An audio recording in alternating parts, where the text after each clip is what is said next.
तो दोस्तों, कैसे हैं आप लोग। आज एक बार फिर से स्वागत है आप सभी का हमारे चैनल स्टोरी स्टूडियो में, जहां डर और रहस्य से संबंधित कहानियां सुनाई जाती हैं। आज की कहानी भी एक ट्रक ड्राइवर की है जिनका नाम धीरज सिंह है। तो चलिए अब ये कहानी धीरज जी के नजरिए से सुनते हैं।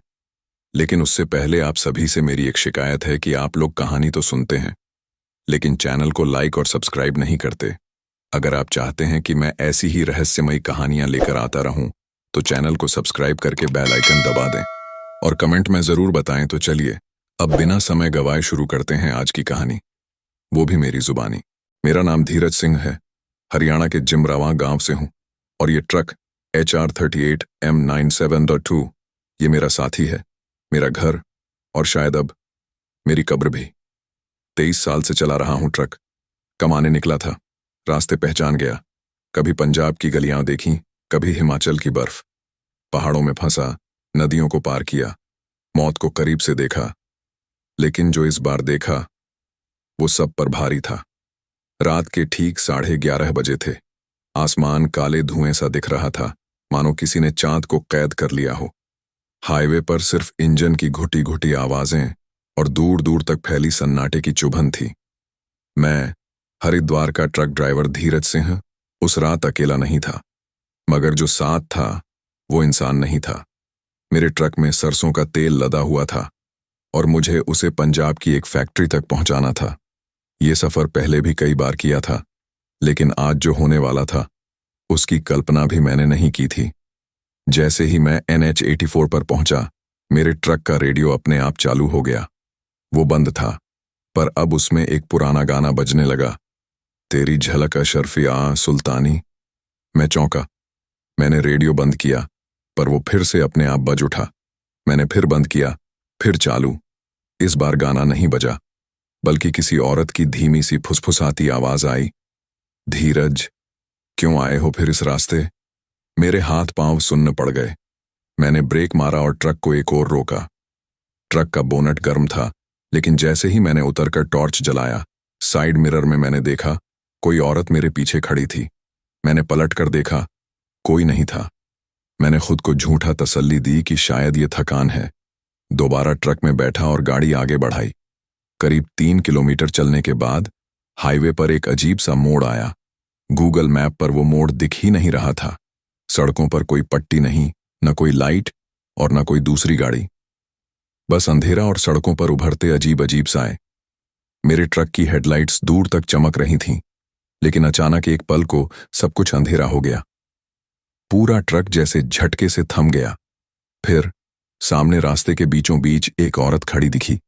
सफेद साड़ी, बिखरे बाल और उसके चेहरे पर था ऐसा डर जैसा मैंने कभी सोचा भी नहीं था। मैंने हॉर्न मारा, वो हिली नहीं। फिर हेडलाइट्स के तेज रोशनी में मैंने देखा उसके दोनों पांव पीछे की ओर मुड़े थे। मेरे मुंह से चीख भी नहीं निकली। लेकिन तभी ट्रक अपने आप रिवर्स होने लगा। मैंने ब्रेक दबाया, पर ब्रेक ने काम ही नहीं किया। मेरे कानों में किसी के रोने की आवाज गूंजने लगी, तेरे जैसे ने ही मेरी चिता को आग लगाई थी, अब तू ही जलेगा। फिर पीछे से किसी ने मेरी गर्दन को छुआ, ठंडी उंगलियां, और एक पल को लगा मेरी सांस थम गई। मैंने जैसे तैसे ट्रक को काबू किया और फुल स्पीड में उस रास्ते से भागा। लेकिन जैसे ही मैंने हाईवे पार किया, सामने एक सिग्नल आया। लाल बत्ती जल रही थी, जबकि वो रास्ता सुनसान था और वहां कोई ट्रैफिक सिस्टम ही नहीं था। मैंने ट्रक रोका और सिग्नल के ठीक नीचे खड़ी थी वही औरत। उसका मुंह अब पूरा जला हुआ था, आंखों की जगह 2 काले गड्ढे, और वो सीधे मुझे देख रही थी। मैंने आंखें बंद की, पर जब खोली तो मैं किसी और ही जगह था। चारों ओर घना जंगल, ट्रक गायब, मोबाइल बंद, और मेरी घड़ी की सुइयां उलटी दिशा में घूम रही थीं।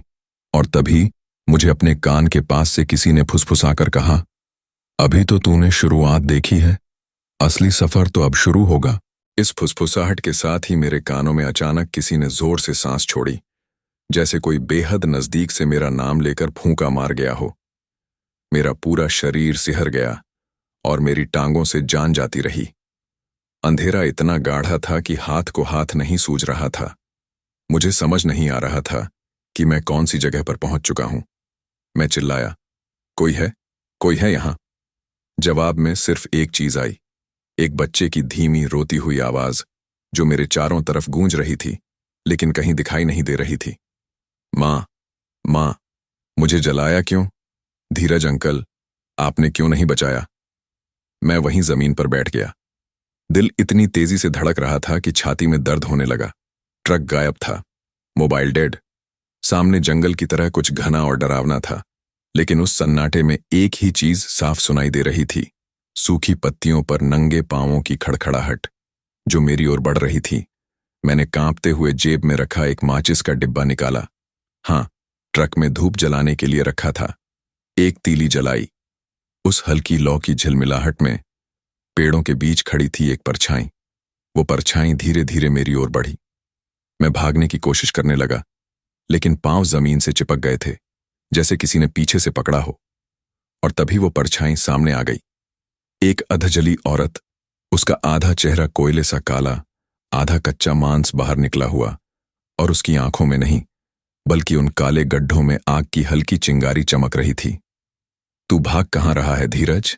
तुझे तो सजा भुगतनी है, मेरी मौत की, मेरे बच्चे की चीखों की, उस रात की जब तूने देखा था मगर कुछ कहा नहीं। मेरी आंखों के सामने वो मंजर दोबारा घूमने लगा। एक जलती हुई झोंपड़ी, अंदर से किसी औरत की चीखें, लोग लाठियों से मार रहे थे, और मैं ट्रक में बैठा सब देख रहा था, मगर आगे बढ़ गया क्योंकि डर गया था। वो वही औरत थी, वही चुड़ैल बन चुकी आत्मा।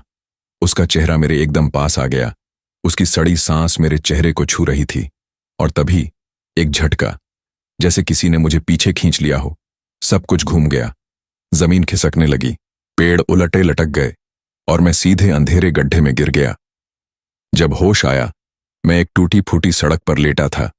पास ही मेरा ट्रक खड़ा था, पर उस ट्रक की हालत, उस पर कीचड़, खून, और किसी ने उंगलियों से खून में लिखा था, तेरे ट्रक ने मुझे मारा था, अब मैं इसे ही तेरी कब्र बनाऊंगी। मैं कांपते हाथों से ट्रक की तरफ बढ़ा। ट्रक का पिछला दरवाजा अपने आप खुल गया, और अंदर से निकली एक सड़ी हुई लाश, एक बच्चे की, और उसने मेरी ओर देखा और कहा, अब हम सफर में तेरे साथ रहेंगे, हमेशा।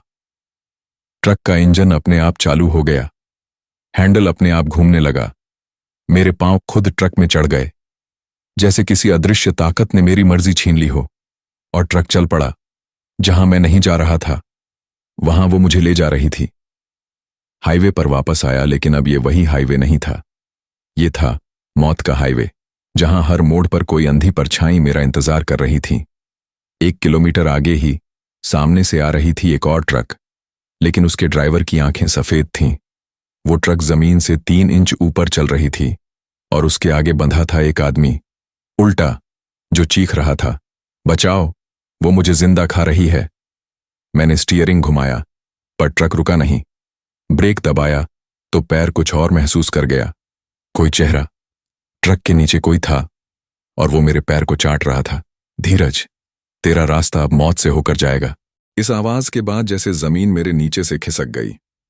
मेरे होश उड़ चुके थे। ट्रक का स्टीयरिंग खुद ब खुद घूम रहा था, ब्रेक काम नहीं कर रहे थे, और ट्रक की रफ्तार ऐसी थी जैसे कोई पागल जानवर दौड़ रहा हो। हेडलाइट्स की पीली रोशनी में सड़क बार बार खून से सनी दिखाई दे रही थी, जैसे कोई पिछली जिंदगी की गलियों में मुझे घसीट कर ले जा रहा हो। सामने अचानक एक गांव का टूटा हुआ बोर्ड दिखाई दिया, गांव खेरापुरा, जाने वालों में से कोई लौटा नहीं। मैंने अपनी आंखें मसल डालीं। क्या सच में ये लिखा था, या मेरी आंखें धोखा खा रही थीं? लेकिन ट्रक ने उस ओर मोड़ ले लिया। गांव के रास्ते में घने पेड़ों की झाड़ियों से टकराते हुए ट्रक एक कच्ची संकरी गली में घुस गया। वो जगह सड़ी हुई मांस की बू से भरी हुई थी। एकदम गाढ़ा, कसैला धुआं वातावरण में घुला था, जैसे किसी की चिता आज भी जल रही हो। और तभी मैंने देखा, दूर खेतों में एक ट्रक खड़ा है, टूटा फूटा, जला हुआ, लेकिन उसके पीछे कुछ लिखा था। यही है शापित गाड़ी, यही बनी थी आग की गवाही। मेरे शरीर में कंपी दौड़ गई। मुझे याद आया, ये वही ट्रक था जिसमें उस औरत को बांधकर जिंदा जला दिया गया था। मैं दूर से देख रहा था, लेकिन कुछ कर ना सका। मैं डर गया था, चुपचाप अपनी गाड़ी आगे बढ़ा दी थी। अब वही ट्रक उसी जगह पर मेरी प्रतीक्षा कर रहा था। मेरे ट्रक का इंजन खुद बंद हो गया, लाइटें फुस हो गईं और रेडियो फिर अपने आप चालू हुआ, लेकिन इस बार कोई गाना नहीं, बल्कि किसी के जलने की चीखें, हड्डियों के टूटने की आवाजें और एक औरत की गूंजी हुई चीख। मुझे क्यों जलाया? मैंने किसका क्या बिगाड़ा था? धीरज, तू वहां था, तूने देखा, फिर क्यों नहीं रोका? मैंने अपने कान ढक लिए, पर आवाज और तेज होती चली गई। ट्रक की खिड़कियां अपने आप खुलने लगीं। ठंडी हवा नहीं, बल्कि सड़े हुए मांस की बदबूदार भाप अंदर घुसने लगी। ट्रक के शीशे पर उंगलियों के निशान बनने लगे और उनमें लिखा गया, अब तेरा हिसाब बाकी है। मैंने हिम्मत जुटाई और ट्रक से बाहर कूद गया। गांव की मिट्टी नरम नहीं थी, उसमें जैसे कुछ गाढ़ा गया हो, कुछ हड्डियां जो मेरी एड़ियों से चिपक गईं। मैंने पीछे देखा, ट्रक के ठीक नीचे कोई बैठा था, एक अधजला आदमी जिसकी आंखें बाहर निकली थीं और जो घुटनों के बल सरकते हुए कह रहा था, वो वापस आई है, सबको ले जाएगी। मुझसे शुरू किया, अब तू। मैं पागलों की तरह भागा, खेतों के बीच से, सूखी नालियों के पार। मैं उस जले हुए ट्रक की ओर भागा। पता नहीं क्यों, लेकिन मेरा मन खिंचा चला जा रहा था। और फिर मैंने उसे देखा, वो औरत, उसके पूरे शरीर से धुआं उठ रहा था। हाथों में लाठी की जगह इंसानी रीढ़ की हड्डी थी। चेहरा अधजला, लेकिन होठों पर भयानक मुस्कान।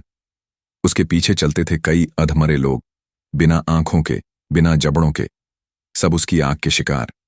वो बोल रही थी, नहीं, चिल्ला रही थी, तूने देखा था, तूने चुप्पी ओढ़ी थी, तू भी उतना ही गुनहगार है जितना वो लोग थे जिनसे बदला लिया जा चुका है।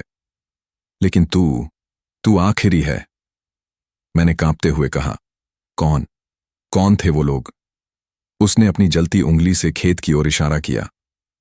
वहां 6 जले हुए खंभे खड़े थे और हर खंभे के ऊपर एक इंसानी सिर लटका था और एक खंभा खाली था। तू 7वां है धीरज, तुझ पर आग अधूरी है, अब पूरी होगी। मुझे चक्कर आने लगा, मैं वहीं गिर पड़ा। लेकिन जैसे ही मेरी आंखें बंद होने लगीं, मैंने देखा मेरे ट्रक के चारों टायरों से खून बह रहा था और ट्रक के बोनट पर वही औरत बैठी थी। उसने कहा, चल धीरज, अगली मंजिल बाकी है। वहां वो है जिसने मेरी हड्डियां तोड़ी थीं। ट्रक अपने आप स्टार्ट हुआ और इस बार मैं खुद नहीं चढ़ा, मुझे खींचकर अंदर डाला गया।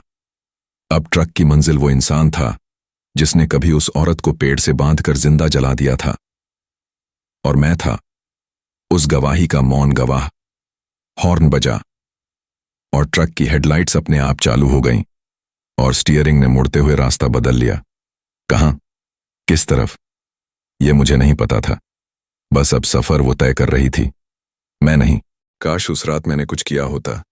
काश मैं डरता नहीं, काश मैं चुप नहीं रहता, काश मैं उस आग में जलते इंसान की चीख सुनकर बाहर आता।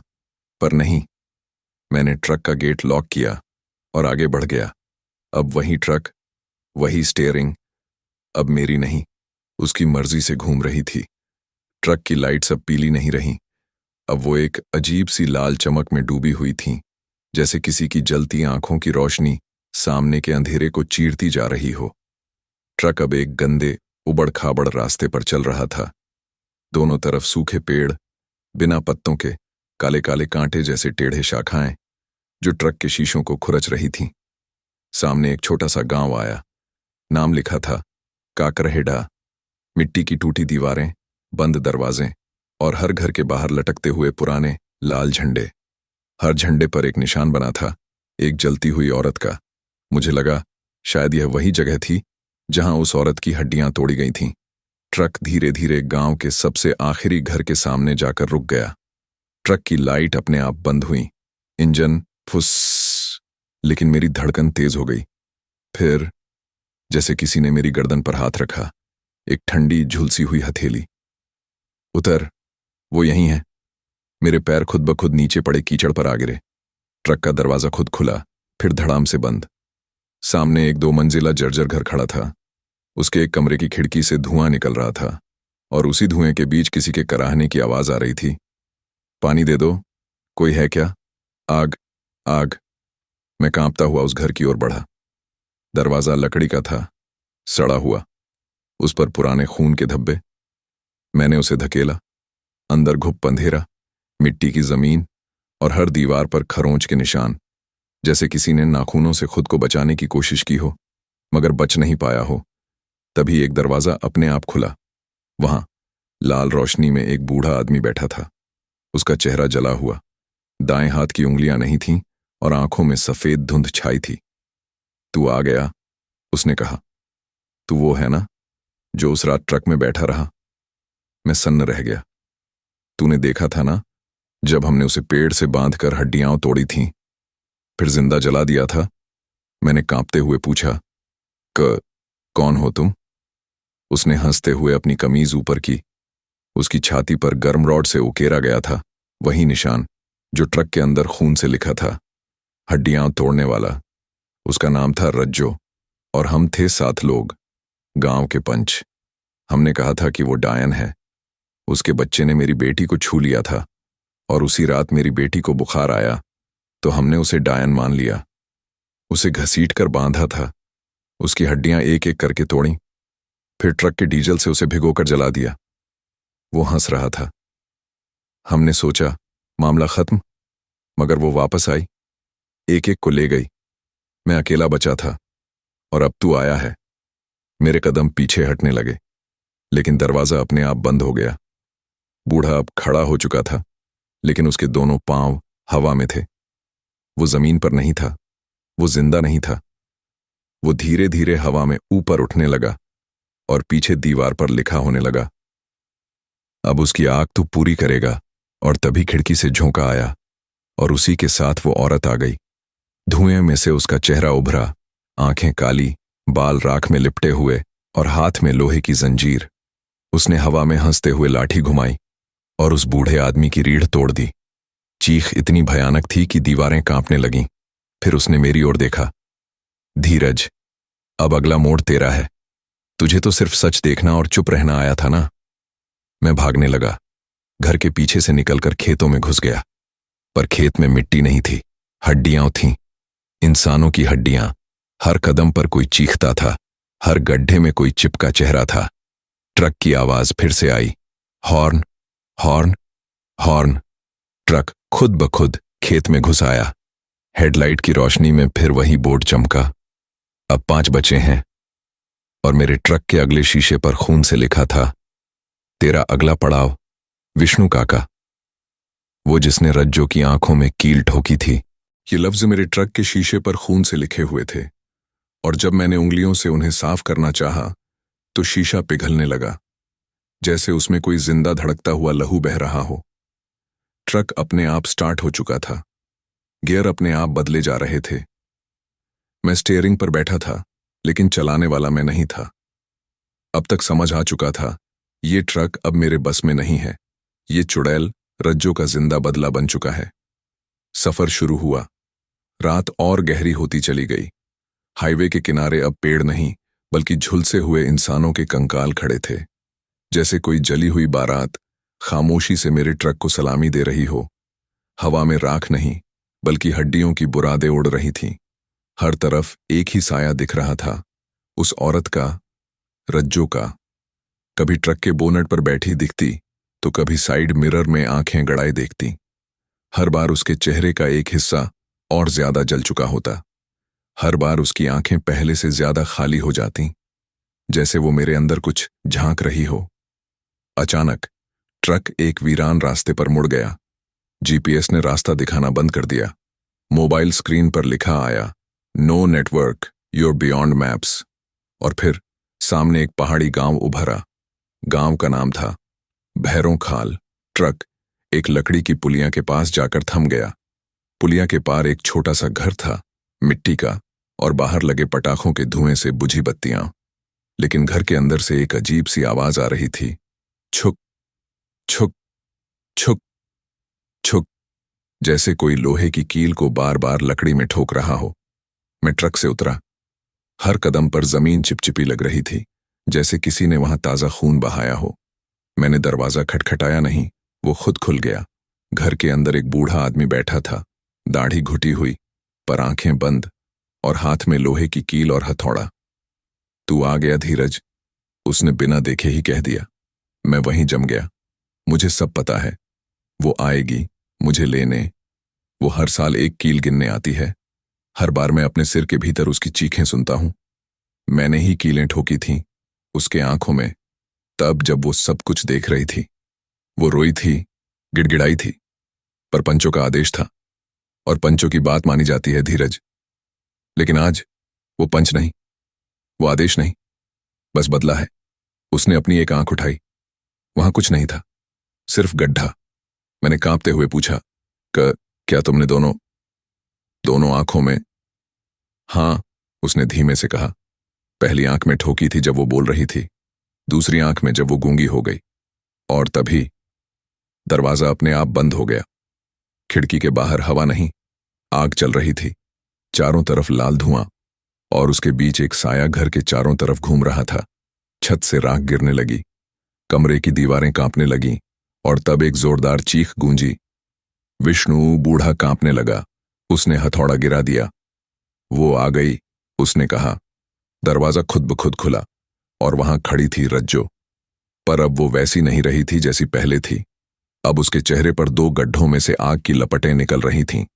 उसके बाल अब हवा में नहीं, बल्कि खुद जमीन पर रेंग रहे थे, जैसे जिंदा सांप हों। उसके हाथों की उंगलियां अब नाखून नहीं थीं, बल्कि लोहे की कीलें थीं, हर उंगली में एक। उसने आगे बढ़ते हुए कहा, तेरे हाथ से कील निकली थी विष्णु, अब तेरे ही जिस्म में हर एक कील भरूंगी। और फिर वो उसकी ओर झपटी। मैं भागा, पर जैसे ही मैं दरवाजे तक पहुंचा, दीवारों पर लिखा दिखा, धीरज, तू देखेगा हर एक मौत, और आखिर में तेरी। घर के अंदर से विष्णु की चीखें गूंज रही थीं। थक थक थक थक, हर कील उसके शरीर में घुसती जा रही थी। उसकी चीखें कान फाड़ रही थीं। मैंने पीछे मुड़कर देखा। रज्जो की आंखों की जगह अब दो नई आंखें थीं, विष्णु की। उसने मुझे देखा और धीमे से मुस्कुराई। अब 4 बचे हैं। ट्रक फिर अपने आप चालू हो गया। मैं चुपचाप चढ़ गया। अब मेरे पास कोई सवाल नहीं था, न कोई जवाब। बस एक मंजिल बाकी थी।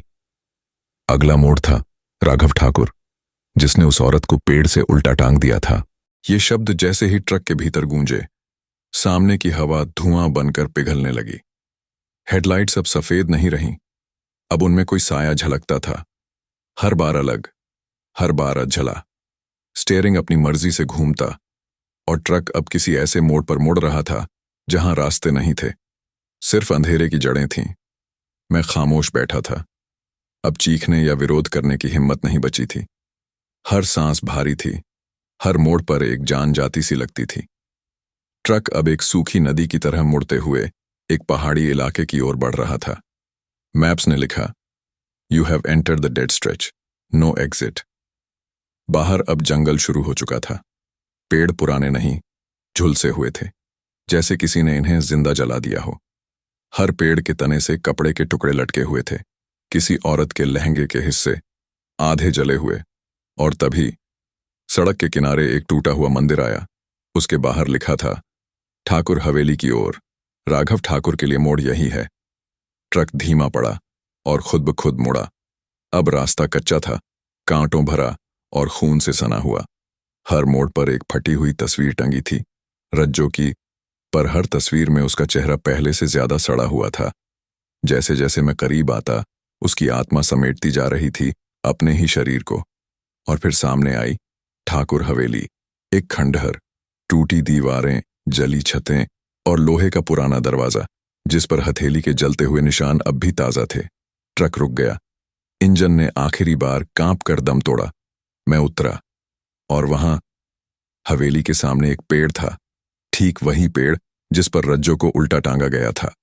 अब भी उसके तने में रस्सी लिपटी हुई थी, और उससे लटक रहा था एक मरा हुआ कौवा, जिसकी आंखें गायब थीं। मैंने चारों ओर देखा। सन्नाटा था, लेकिन सन्नाटा नहीं था। वो चीखें अब भी जमीन के नीचे से उठ रही थीं। पानी दे दो, मत बांधो, मेरे बच्चे को छोड़ दो। मैंने हवेली का दरवाजा धकेला। जंग लगे लोहे ने चरमराकर रास्ता दिया। अंदर राघव ठाकुर बैठा था। अब बूढ़ा हो चुका था, लेकिन उसकी आंखों में अब भी वही क्रूरता चमक रही थी। आ गया तू? ट्रक वाला, अब रज्जो तुझे भेजेगी मुझे मारने? उसने हंसते हुए कहा। आने दे उसे, मैंने डरना छोड़ दिया है। मैंने उसे पेड़ से बांधा था और उसे उल्टा लटकाया। लेकिन क्यों? क्योंकि वो डायन थी। हमारे गांव की औरतें बांझ हो रही थीं उसकी वजह से। मैंने कहा, लेकिन तूने उसका गुनाह देखा था? देखने की जरूरत नहीं होती, भीड़ की जुबान सबूत होती है। उसी वक्त खिड़कियां अपने आप बंद हो गईं। हवेली में अंधेरा छा गया और तभी उस पेड़ से एक रस्सी जमीन पर सरकती हुई अंदर आई और खुद ब खुद राघव की टांगों में लिपट गई। उसने चीखना शुरू किया, हटा इसे, हटाओ, मुझे माफ कर दो। लेकिन अब माफी नहीं थी। दीवार पर छाया उभरी, रज्जो की। उसकी आंखों से अब दो लपटें निकल रही थीं और उसके बाल पूरे घर में बिछ गए थे जैसे मकड़ी का जाला। उसके दोनों हाथ अब लकड़ी की जड़ें बन चुके थे जिनमें हजारों कीलें ढंसी थीं। उसने धीरे से कहा, राघव, अब तेरा नंबर है। जैसे तूने मुझे उल्टा लटकाया था वैसे ही तू अब उल्टे लटकेगा, लेकिन जिंदा। उसने हाथ उठाया और रस्सी ने राघव को पकड़ लिया।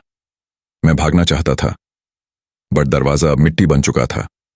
हवा में अब राख तैरने लगी और उसी राख से बना एक नया चेहरा बन रहा था, रज्जो का चेहरा। रस्सी ने राघव को उठाया और उसी पेड़ की शाख पर लटका दिया। लेकिन वो सिर्फ लटका नहीं, उसकी हड्डियां एक एक करके निकलने लगीं और पेड़ में घुसने लगीं। अब तू मेरा हिस्सा बनेगा राघव, हर पत्ता तेरी खाल से बनेगा। राघव की आंखें बाहर निकल आईं। उसका मुंह सी दिया गया, सीप की तरह। पेड़ की छाल पर लिखा गया, अब 3 बचे हैं। मैंने पीछे मुड़कर देखा, ट्रक फिर स्टार्ट हो गया था, लेकिन अब उसकी सीट पर मैं अकेला नहीं था। मेरे ठीक बराबर में बैठा था राघव, उल्टा। उसकी आंखें गायब, उसका शरीर फूला हुआ और उसकी सांसें रुक रुक कर चल रही थीं। मैं चिल्लाया, ये क्या हो रहा है? और ट्रक की रेडियो पर वही आवाज गूंजी, अगली मंजिल सूरज नंबरदार, जिसने रज्जो के बच्चे को कुएं में डुबोया था। ट्रक फिर चल पड़ा और इस बार हेडलाइट के आगे एक नन्हा हाथ झूल रहा था, कटा हुआ, जिसकी उंगलियां अभी भी हल्की हल्की हिल रही थीं। वो नन्हा सा हाथ ट्रक की हेडलाइट के ठीक सामने हवा में झूल रहा था। उसकी उंगलियां कटी नहीं थीं, चबाई गई थीं, खाल जली हुई और नाखून नीले, जैसे उन्हें किसी ने जीते जी उखाड़ा हो। लेकिन डरावनी बात यह थी, वो अब भी जिंदा लग रहा था। मेरे जिस्म से पसीना नहीं, बर्फ की बूंदें टपक रही थीं। ट्रक खुद अपनी रफ्तार से एक नए अंधेरे की तरफ बढ़ रहा था। रास्ते में अब सड़क नहीं थी, बल्कि राख की परतें थीं और हर परत पर एक अधूरा नाम लिखा था, जैसे हर नाम के साथ कोई बच्चा दबा हो। जीपीएस फिर चालू हुआ, लेकिन इस बार कुछ नहीं बताया, बस स्क्रीन पर दिखा, नेक्स्ट, सूरज नंबरदार, कुएं का जल्लाद। और उसके नीचे एक ब्लरी सा वीडियो चलने लगा जिसमें एक छोटा बच्चा चीख रहा था, मम्मी मम्मी, और एक आदमी उसे रस्सी से बांधकर खींचते हुए कुएं की ओर ले जा रहा था। वो कुआं गहरा नहीं था, लेकिन पानी काला था और उसमें से जो आवाज आ रही थी वो सिर्फ पानी की नहीं थी, वो किसी औरत की सूखी, डरी हुई, टूटती सांसों की थी। ट्रक अब एक वीरान मैदान में मुड़ चुका था। रात का वक्त था, लेकिन आसमान में कोई तारा नहीं था। बस हल्की हल्की राख सी उड़ रही थी, जैसे किसी की हड्डियां पीसकर हवा में घोली जा रही हों। सामने एक अकेला पेड़ खड़ा था और उसके पास एक पुराना कुआं। ट्रक ने वहीं आकर ब्रेक मारे और रेडियो पर फिर वही भयानक आवाज गूंजी, अब तुझे वो देखेगा जो उसने नहीं देखा, रज्जो का बच्चा जो तड़पते हुए मरा। धीरज, अब तू गवाह बनेगा उस दर्द का। मैं धीरे धीरे उतरा, कुएं के पास पहुंचा। वहां 4 ईंटों का छोटा सा चबूतरा बना था और पास ही एक लकड़ी की बाल्टी पड़ी थी, उसमें खून सूखा हुआ था। तभी मेरे पीछे से किसी ने फुसफुसाकर कहा, धीरज, तू आएगा ना नीचे? मैंने मुड़कर देखा, कोई नहीं था, पर जब कुएं की ओर झांका तो वहां दिखा एक बच्चा, 4-5 साल का, बाल उलझे हुए, चेहरा राख से सना हुआ और आंखें बिना पुतलियों के, बस 2 खाली गड्ढे। लेकिन वो मुझे देख रहा था। तू भी मुझे देखने आया है? उसने पूछा। पर तू चुप था ना उस दिन? तूने भी मम्मी को नहीं बचाया। मैं कांप गया। बच्चा धीरे धीरे ऊपर चढ़ने लगा, मगर रस्सी के सहारे नहीं, कुएं की दीवार से चिपक कर घुटनों और हाथों से रेंगते हुए। उसके घुटनों से खून बह रहा था, लेकिन वो रेंगता रहा। मैं नहीं डरता अब मां मेरे साथ है। और तभी कुएं के पीछे की झाड़ियों से कोई निकलकर भागा। एक बूढ़ा, सूरज नंबरदार। उसके हाथ में एक पुरानी बंदूक थी और मुंह में बीड़ी। हट वहां से, उसने चिल्लाया। वो चुड़ैल फिर से आई है। मैं जानता हूं, मैं उसे मार दूंगा। मैं चिल्लाया, तूने ही मारा था ना उस बच्चे को? उसने हंसते हुए कहा, हां, मारा था। उसका नाम रज्जो का बेटा था और वो मरा नहीं था। मैं उसे तब तक डुबाता रहा जब तक उसकी सांसें रुक नहीं गईं, क्योंकि वो भी डायन था।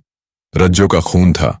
हर हफ्ते किसी जानवर के मरने की खबर आती थी और पंचायत ने कहा, अगर मां डायन है तो बेटा भी होगा। मैंने उसकी गर्दन पकड़कर कुएं में डुबाया था और देखा था कैसे हाथ पैर मार रहा था, जैसे मछली फड़फड़ा रही हो। और फिर जब वो चुप हो गया, मैं हंसा। पर अब वो हंस रहा है। मेरी नींदें छीन चुका है वो। तभी उस बच्चे ने अपनी ओर इशारा किया और कुएं से निकलने लगी एक औरत, रज्जो। पर अब उसकी कमर नहीं थी। नीचे से वो धुएं की लकीर बन चुकी थी। उसकी आंखों की जगह सूरज की फोटो घुसी हुई थी, जैसे किसी ने आंखें फाड़कर उस आदमी की पहचान डाल दी हो। सूरज, तूने मेरा खून छीना था, अब मैं तुझे पिघलते हुए देखूंगी। उसने हाथ फैलाया। सूरज नंबरदार पीछे भागा, पर अचानक जमीन धंस गई। वो कुएं की दीवार से टकराकर गिर पड़ा। बच्चा अब उसकी छाती पर बैठ चुका था और धीरे धीरे उसी कील से उसी हथेली पर निशान बनाता जा रहा था। कूं, ए, का, कब, अ, ता, लल। सूरज चिल्ला रहा था, पर उसकी चीखें अब किसी को नहीं सुनाई देती थीं। रज्जो ने अपना चेहरा सूरज के चेहरे से चिपका दिया और एक जोरदार धमाका हुआ। सारा कुआं हिल गया, पानी काला हो गया और उसमें सूरज का जिस्म खून बनकर फैल गया। मैं कांपता हुआ ट्रक की तरफ भागा, लेकिन ट्रक के सामने वही बच्चा खड़ा था। उसने मेरी ओर देखा। अब 2 बचे हैं। ट्रक स्टार्ट हो गया।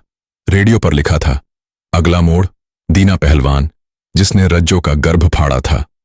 ट्रक के बोनट से अब खून नहीं, गर्भनाल लटक रही थी और उससे टपक रहा था धधकता लहू।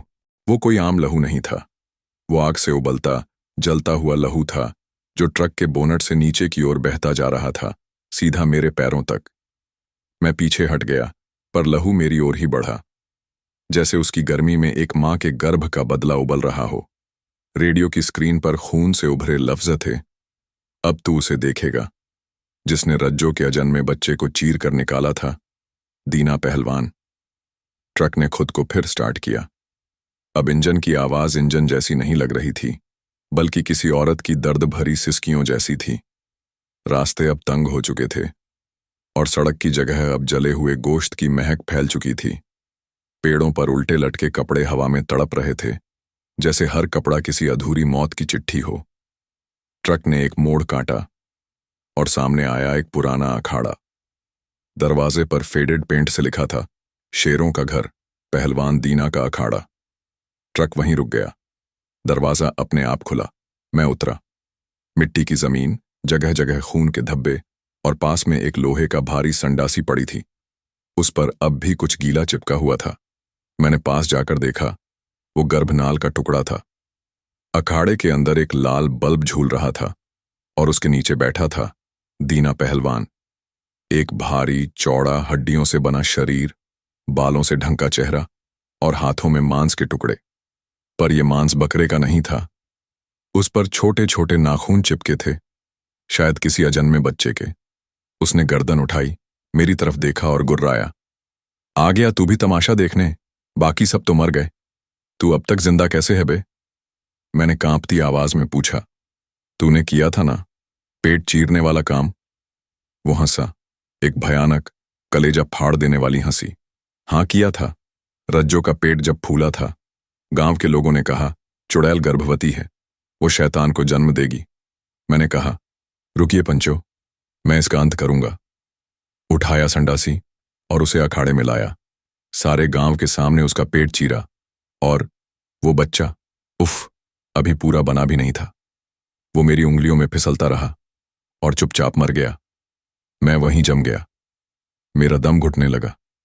तभी एक जोरदार आवाज अखाड़े के बाहर से आई, कान फाड़ देने वाली चीख, जैसे कोई औरत अपनी छाती पीट पीट कर धरती को फाड़ना चाहती हो। दरवाजे पर राख का तूफान उठा और उस राख से निकलकर आई रज्जो। पर अब वो पहले जैसी नहीं थी। अब उसके पेट पर एक बड़ा सा छेद था, जिसमें से हवा नहीं बल्कि बच्चे की चीखें निकल रही थीं। उसका चेहरा बर्फ जैसा सफेद था, लेकिन आंखें लाल नहीं, काली, गहरी और खाली। उसने अखाड़े की दीवार पर हाथ मारा और दीवार पर खुद ब खुद लिखा गया, अब उसकी बारी है जिसने मेरी कोख को गाली दी। तीना पहलवान खड़ा हुआ। उसकी आंखों में अब डर था। नहीं, मैं माफी मांगता हूं। वो बच्चा, वो शैतान था, हमें लगा था। लेकिन अब कोई सुनवाई नहीं थी। रज्जो ने अपने छेद से एक काली रस्सी निकाली, जो उसकी गर्भनाल से बनी थी। वो रस्सी जमीन पर गिरते ही रेंगने लगी, जैसे कोई जिंदा सांप हो। रस्सी ने दीना के पांवों को लपेटा और उसे नीचे गिरा दिया। तूने मुझे मां बनने नहीं दिया, अब तू खुद मां बनेगा। उसने दीना के पेट पर हाथ रखा और वहां से निकलने लगे सैकड़ों कीड़े। हर कीड़ा उस अजन्मे बच्चे की शक्ल में था, नाक, मुंह और अधूरी आंखें। कीड़े दीना के मुंह, आंख, नाक, कान हर जगह से घुसने लगे। वो चिल्लाता रहा, निकालो इन्हें, माफ कर दो। रज्जो अब हवा में थी और उसकी आंखों में दीना का अक्स दिखाई दे रहा था, उसे चीखते, तड़पते, पिघलते हुए। और तभी दीवार से निकली एक लोहे की संडासी और खुद ब खुद दीना के पेट में घुस गई। अब तू भी अधूरा रहेगा, जैसे मेरा बच्चा अधूरा रह गया। अखाड़े की जमीन लाल हो गई। हर ईंट से खून रिसने लगा और उसी खून से लिखा गया, अब एक बचा है। मैं पीछे भागा, लेकिन ट्रक फिर चालू हो गया था। अब उसके शीशे पर कुछ और लिखा था, अब तेरा नंबर है धीरज। हां, तेरा। तू तो सब देखता रहा, पर कभी कुछ कहा नहीं। ट्रक के रेडियो पर एक धीमी धीमी लोरी बजने लगी। सो जा बेटा, मां आई है, तू चुप रहा, अब तू मरेगा। ये लोरी रेडियो पर नहीं, अब मेरे कानों के अंदर बज रही थी, जैसे कोई औरत मेरे कान के बिल्कुल पास बैठकर फुसफुसा रही हो। आवाज में मां जैसा प्यार भी था और श्मशान जैसी सर्द नफरत भी। मैं ट्रक की ड्राइविंग सीट पर बैठा हुआ था, लेकिन हाथ कांप रहे थे। ट्रक अब मेरे इशारे पर नहीं चलता था। उसने अब खुद को मुझसे छीन लिया था। मैं सिर्फ एक जिंदा लाश था, जिसे बदले की आग में फूंकने के लिए बचाकर रखा गया था। रात की गहराई अब काली नहीं, लाल हो चुकी थी। ट्रक अब कच्चे रास्तों से उतरकर एक वीराने की ओर बढ़ रहा था, जहां जमीन पर कुछ नहीं था, सिर्फ जली हुई राख और अधजले इंसानी शरीरों के टुकड़े। सामने एक लंबा सा मैदान आया। चारों ओर अधजली झोंपड़ियां थीं और बीच में एक टूटा हुआ चौक, जिसे गांव वाले कभी पंचायत चौपाल कहते थे। वहीं एक बड़ा सा पत्थर रखा था और उस पर कालिक से लिखा हुआ नाम, धीरज सिंह। मैंने आंखें फाड़ दी। मेरा नाम। मैं कांपता हुआ ट्रक से उतरा। हवा में राख तैर रही थी और वो राख आंखों के भीतर घुसकर जलन करने लगी। तभी मेरे सामने खड़ा हुआ एक बूढ़ा आदमी, जो लकड़ी की एक छड़ी से जमीन को रेत रहा था। उसने गर्दन घुमाकर मुझे देखा और कहा, आ गया धीरज, आखिरी तमाशा देखने। तुझे नहीं लगता कि अब तेरे पाप की गिनती भी होनी चाहिए? मैंने कहा, मैंने कुछ नहीं किया, मैंने किसी को नहीं मारा, मैं तो बस चुप था। वो हंसा, खांसते हुए। यही तो सबसे बड़ा जुर्म है। जब जलती हुई औरत को तूने चुपचाप देखा था, वो हाथ जोड़ रही थी और तू ट्रक में बैठा रहा, गाड़ी की खिड़की से देखता रहा। कैसे पंचों ने उस पर मिट्टी का तेल डाला, कैसे आग लगाई। तेरी आंखों में डर था, पर जुबान में चुप्पी। और वो चुप्पी आज सबकी मौत बन चुकी है। तेरा ट्रक अब सिर्फ सवारी नहीं ढोता, अब वो आत्माएं ढोता है, जिनका खून तूने चुपचाप बहने दिया। तभी सामने की जमीन कांपने लगी। चौपाल के बीचों बीच एक गोल कुआं सा फट गया और उस कुएं से धुआं नहीं, आग निकली। आग से बनी एक औरत निकली, रज्जो। अब उसका चेहरा वैसा नहीं रहा था जैसा पहले था। उसकी त्वचा जलकर छाल बन चुकी थी। बाल राख बनकर हवा में उड़ रहे थे। दोनों हाथों की जगह अब जले हुए मांस के लोथड़े थे। जिनसे बदबू नहीं, चीखें उठ रही थीं। उसके पेट पर एक बड़ा सा छेद था, लेकिन उस छेद से अब लहू नहीं, जलती हंसी निकल रही थी। उसने कहा, धीरज, तू सबसे आखिरी है। सबको जलाया था तूने नहीं, पर सबको जलते हुए देखा तूने। अब तेरा नंबर है। मैं पीछे हटने लगा। ट्रक की लाइट्स बंद हो चुकी थीं। मोबाइल में कोई नेटवर्क नहीं था। सब कुछ बंद था। और तभी उस बूढ़े आदमी ने मेरी ओर इशारा किया। वही है जिसने पंचों को बुलाया था। वही है जो सबसे पहले वहां पहुंचा था। वही है जिसने सबसे पहले ट्रक का हॉर्न बजाया था ताकि सब इकट्ठे हों। और फिर जब रज्जो को खींच कर लाया गया, वही धीरज दूर खड़ा रहा, जैसे कुछ हुआ ही न हो। रज्जो की आंखों में आग जलने लगी। उसने धीरे धीरे अपने कदम मेरी तरफ बढ़ाए। हर कदम पर जमीन पिघल रही थी। आसमान में बिजली नहीं चमक रही थी, बल्कि किसी औरत की कराहती आवाज गूंज रही थी। रज्जो ने मेरी ओर हाथ बढ़ाया। चल धीरज, अब तुझे भी उसी आग की गोद में सुलाना है जिसमें तूने मुझे झोंका था। तू कहेगा कि तूने कुछ नहीं किया, पर तेरी चुप्पी सबसे बड़ी चिता थी। मैंने चिल्लाकर कहा। मैं डर गया था, मैं भागना चाहता था, पर मैंने किसी को नहीं रोका। कोई सुने ही नहीं। रज्जो पास आई। अब हमारे बीच बस एक सांस का फासला था। उसने मेरे माथे पर हाथ रखा। हाथ जलता नहीं था, लेकिन उसके अंदर से ऐसी सर्दी महसूस हुई कि मेरी हड्डियां पिघलने लगीं। आज तुझे मैं नहीं जलाऊंगी धीरज, तू खुद जलेगा अपने गुनाह की आग में। तू खुद देखेगा कैसे तेरे ही हाथ तुझ पर मिट्टी का तेल डालेंगे और तू खुद अपने ही ट्रक में जलेगा। मैं चिल्लाया, पर ट्रक पीछे से आगे आया। उसके भीतर अब ड्राइविंग सीट नहीं थी, बल्कि वही चबूतरा था जहां रज्जो को बांध कर जलाया गया था। ट्रक का दरवाजा अपने आप खुला और अंदर की दीवारों पर लहू से लिखा था, अब न्याय पूरा होगा, अब चुप्पी जलेगी। मुझे धक्का लगा और मैं ट्रक के अंदर गिरा। दरवाजा बंद। ट्रक के भीतर लोरी बज रही थी। सो जा बेटा, मां की गोद में। अब कोई डर नहीं, अब सिर्फ आग है। ट्रक की खिड़कियों से आग की लपटें उठने लगीं और सामने खड़ी थी रज्जो, अपने अधजले चेहरे के साथ मुस्कुराती हुई। तेरी चुप्पी से जलती रही थी मैं, अब तेरी चीखें मुझे सुकून देंगी। ये शब्द मेरे कानों में कील की तरह ढंसते चले गए।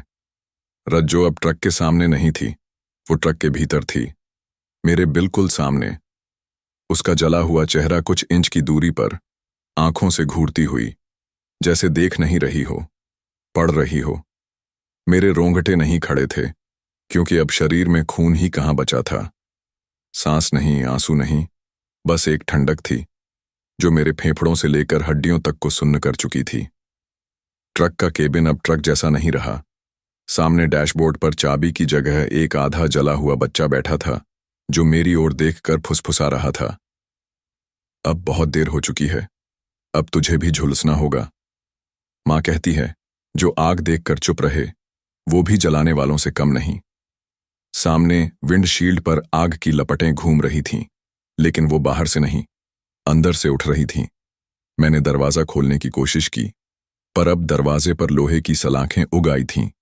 छत से लटकी एक जंजीर मेरे कंधे से लिपटी और पीछे से कस गई। मुझे खींचकर ड्राइवर की सीट से बांध दिया गया। रज्जो अब भी मुस्कुरा रही थी। उसकी मुस्कान में घाव थे, उसकी सांसों से राख उड़ रही थी। उसने हाथ उठाया, ट्रक का रेडियो अपने आप चालू हुआ और फिर बजने लगी वो रात जब मैंने पहली बार उसे जलते हुए देखा था।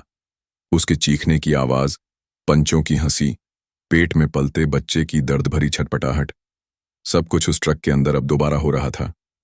मेरी आंखें छलक पड़ी। मैंने कहा, रज्जो, मुझे माफ कर दो, मैं गलत था, मैं कायर था। उसने धीरे से कहा, अब माफी नहीं मिलती, पर मुक्ति मिल सकती है। मैंने कांपते हुए पूछा, कैसे? उसने अपनी जली उंगली उठाई और ट्रक के डैशबोर्ड की ओर इशारा किया। वहां एक जंग लगा हुआ लोहा था।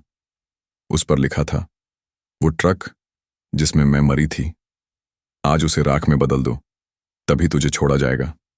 मैंने समझा, मुझे उसी ट्रक को जलाना था जिसमें मैंने तमाशा देखा था। वही ट्रक जो अब इंसानों की नहीं, आत्माओं की सवारी बन चुका था। लेकिन अब वो ट्रक मेरी कैद था। जंजीरों से बंधा हुआ मैं, सांसें टूट रही थीं। तभी अचानक बाहर से एक आवाज आई, किसी बाइक की आवाज। गर्द और राख के बीच से एक मोटरसाइकिल निकली। उस पर बैठा था एक नौजवान, गर्दन तक चेहरा ढका हुआ। उसने ट्रक के पास आकर रुकते ही बोतल निकाली। उसमें पेट्रोल था। मेरी आंखें खुली की खुली रह गईं। वो चिल्लाया, धीरज अंकल, मैं हूं सुरजीत, वो बच्चा जो आपके साथ बच गया था। मैं जानता हूं ये ट्रक अब क्या बन चुका है। उसने बिना देर किए ट्रक पर पेट्रोल छिड़का, चारों ओर, हर टायर पर, बोनट पर, छत पर। मैंने अंदर से चिल्लाया, बाहर जा सुरजीत, मैं नहीं चाहता तू भी जल जाए। उसने कहा, आपने चुप्पी रखी थी, मैं नहीं रखूंगा। अब ये ट्रक जलेगा, अब ये दर्द जलेगा। उसने माचिस जलाई और आग भड़क उठी। ट्रक के हर हिस्से से धुआं नहीं, चीखें उठीं। हर शीशा फूटा, हर लोहे की परत पिघली। अंदर की जंजीरें खुद ब खुद खुलने लगीं। रज्जो का चेहरा शांत हो गया। उसने मेरी तरफ देखा, तेरा काम पूरा हुआ, अब तू मेरा नहीं। उसने अपनी आंखें बंद कीं और उसकी आत्मा एक रोशनी में बदल गई, जो ट्रक के बाहर हवा में समा गई। मैं फर्श पर गिर पड़ा, सांसें टूटी हुई मगर बची हुई। बाहर सुरजीत मेरा इंतजार कर रहा था। मैंने टूटे दरवाजे से बाहर छलांग लगाई और धुएं के गुब्बार में हम दोनों गिर पड़े। पीछे वो ट्रक अब राख बन चुका था। सिर्फ एक चीज बची थी, एक अधजली पट्टी जिस पर लिखा था, न्याय, देर से सही मगर हुआ। उस रात के बाद मैंने कभी ट्रक नहीं चलाया। मैंने उस जगह पर एक छोटा सा मंदिर बनवाया, बिना किसी भगवान के मूर्ति के, बस एक लाल चुनरी, एक टूटी चूड़ी और एक मिट्टी का दीपक। वहीं बैठकर रोज जलाता हूं एक दिया और फुसफुसाता हूं, माफ कर दो रज्जो, अब और कोई धीरज चुप न रहे। अगर ये कहानी आपकी रूह तक पहुंची हो, कमेंट में बताऊं और इसे दूसरों तक भी पहुंचाओ, ताकि कभी कोई चुप न रहे।